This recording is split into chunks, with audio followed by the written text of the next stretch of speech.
Neuvième jour de guerre en Ukraine, la Russie contrôle désormais la plus grande centrale nucléaire d'Europe. Sur le terrain, pas de trêve, le conflit embrase tout le pays.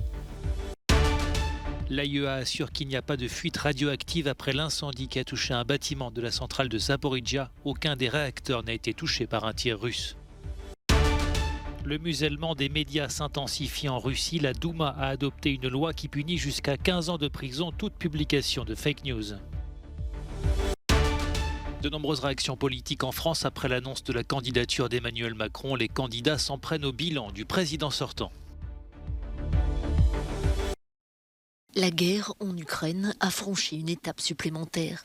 La centrale nucléaire de Zaporijia est désormais aux mains de l'armée russe. Le site a été bombardé à l'aube. Un incendie s'est déclaré, mais il n'y a pas eu de fuite radioactive. Une attaque jugée irresponsable pour l'OTAN qui appelle Vladimir Poutine à mettre fin à cette guerre. Les troupes russes ont attaqué la centrale nucléaire de Zaporijia, la plus grande d'Europe. À elle seule, elle pourrait être comme si Tchernobyl. Les tanks russes savaient sur quoi ils tiraient en visant directement la centrale. C'est une terreur d'un niveau sans précédent. De quoi soulever de nombreuses craintes et entraîner une réunion d'urgence du Conseil de sécurité de l'ONU. La Russie, elle accuse l'Ukraine d'avoir saboté la centrale. Les points de tir des saboteurs ukrainiens dans le bâtiment du complexe de formation ont été supprimés par les tirs de riposte de la patrouille russe. En quittant le bâtiment, le groupe de saboteurs ukrainiens a mis le feu au bâtiment de formation.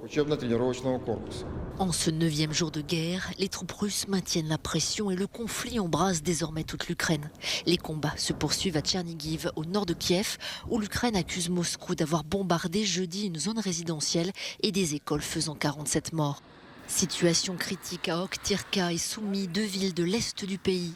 Kharkiv, deuxième ville d'Ukraine, serait toujours sous les bombardements. Selon l'ONG Human Rights Watch, les forces russes auraient fait usage d'armes à sous-munitions dont l'emploi constitue un crime de guerre.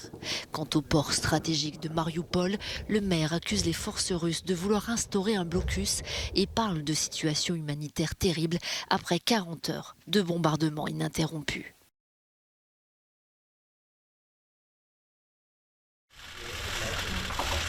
Après une nuit d'angoisse, le directeur général de l'AIEA s'est voulu rassurant concernant la situation à la centrale nucléaire ukrainienne de Zaporijia. Aucun des 6 réacteurs n'a été endommagé par les tirs russes. C'est un bâtiment de travail proche qui a été touché. L'incendie qui s'en est suivi a été maîtrisé. Il est important de dire que tous les systèmes de sécurité des 6 réacteurs de la centrale n'ont pas du tout été affectés et qu'il n'y a eu aucun rejet de matière radioactive, insiste le directeur général de l'Agence internationale de l'énergie atomique. Par ailleurs, les systèmes de contrôle des radiations qui nous permettent de mesurer les radiations sont pleinement fonctionnels également.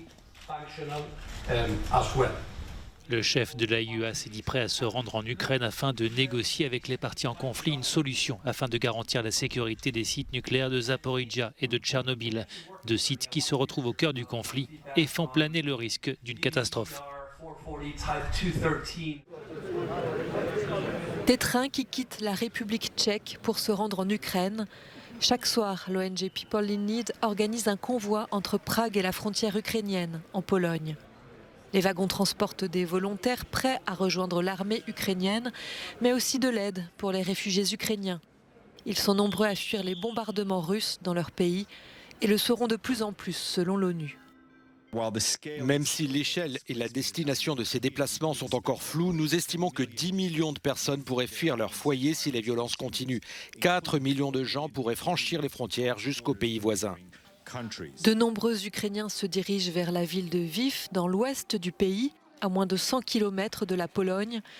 Si les pays frontaliers accueillent volontairement les réfugiés, certains témoignages relatent des discriminations racistes à certaines frontières. Seuls les réfugiés blancs seraient autorisés à passer. J'insiste sur le fait que le secrétaire général est choqué par les nombreux récits qui nous parviennent de racisme, de harcèlement et de discrimination envers les populations de différentes origines qui tentent de franchir les frontières. Il demande au gouvernement de pays concernés de sévir contre toute manifestation de racisme ou de xénophobie. La plupart des personnes fuyant la guerre arrivent en Pologne. Le pays accueille déjà plus de la moitié des réfugiés, 550 000 Ukrainiens. Les organisations et les citoyens se mobilisent pour leur venir en aide. La frontière avec la Slovaquie est elle aussi submergée par l'arrivée des Ukrainiens. Ils sont un peu plus de 80 000 à avoir trouvé refuge dans le pays, un peu moins qu'en Hongrie, où ils sont 130 000. Certains pays plus lointains organisent directement la fuite des civils. L'Italie a proposé son aide. Environ 80 Ukrainiens sont arrivés à Rome en bus depuis la ville de Ternopy, dans l'ouest de l'Ukraine. D'autres réfugiés sont attendus dans les prochains jours. Après avoir observé une minute de silence en hommage aux soldats russes tombés en Ukraine, les députés de la Douma ont approuvé ce vendredi une loi qui punit jusqu'à 15 ans de prison toute publication de fake news. Une façon de dissuader un peu plus les médias souhaitant contourner le discours officiel qui fait état d'opérations spéciales en Ukraine, les termes de guerre et d'invasion étant bannis.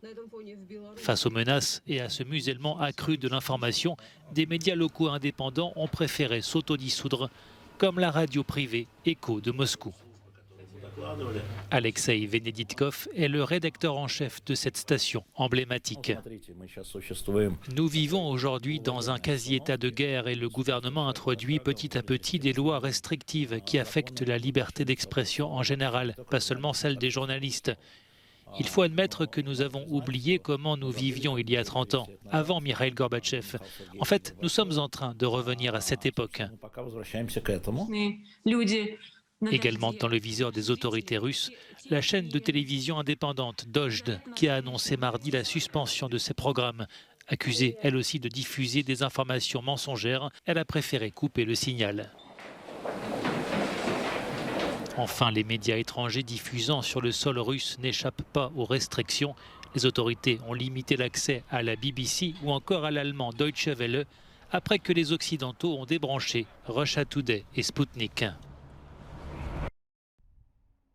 Les candidats à l'élection présidentielle en France se sont empressés de réagir à l'annonce de la candidature d'Emmanuel Macron en s'attaquant d'abord comme Valérie Pécresse au bilan du chef de l'État. Pour la leader du parti Les Républicains, la politique menée ces 5 dernières années a abîmé la France, évoquant un quinquennat des illusions perdues et estimant qu'Emmanuel Macron doit rendre des comptes. De son côté, Anne Hidalgo, chef de file du Parti socialiste, dénonce une candidature tardive. Pour la maire de Paris, cela fait des mois que le président Macron est au service du candidat Macron et de se réjouir que le débat démocratique va enfin pouvoir se tenir. Autre réaction, celle d'Éric Zemmour. Le polémiste d'extrême droite torpille le bilan économique d'Emmanuel Macron à l'Élysée, l'accusant d'avoir, je cite, accéléré le déclassement des Français et laissé le pays dans un état jamais connu de son histoire. Il y aura du talent. Le candidat écologiste Yannick Jadot a lui aussi estimé qu'Emmanuel Macron était en campagne depuis longtemps et le député européen de fustiger la politique environnementale et climatique du président sortant qui a selon lui préféré Total et le nucléaire aux énergies renouvelables. Candidat pour la 3e fois à l'élection présidentielle, Jean-Luc Mélenchon, leader de la gauche radicale, a lui dénoncé ces derniers jours la position d'Emmanuel Macron et des Européens dans le conflit russo-ukrainien, regrettant que l'Union européenne ait décidé de fournir des armements nécessaires à une guerre. Marine Le Pen ironise, elle, sur le choix d'Emmanuel Macron d'annoncer sa candidature dans la presse régionale. Cela démontre qu'il entend rester en retrait de cette élection, souligne la leader du Rassemblement national qui avait atteint il y a 5 ans le second tour de la présidentielle. Fabien Roussel du Parti communiste espère lui aussi tourner la page Macron pour permettre, dit-il, aux Français de renouer avec les jours heureux, dénonçant les factures qui flambent, des salaires et des retraites qui stagnent. Sa cible, les inégalités sociales. Nicolas Dupont-Aignan, le candidat souverainiste du parti Debout la France, appelle les Français à ne pas se laisser duper par la lettre grandiloquente et creuse d'Emmanuel Macron. Fin de citation. Autre candidat, Jean Lassalle, représentant de la ruralité de la France profonde, chef d'un parti baptisé Résistons, pointe lui une très grande colère en France.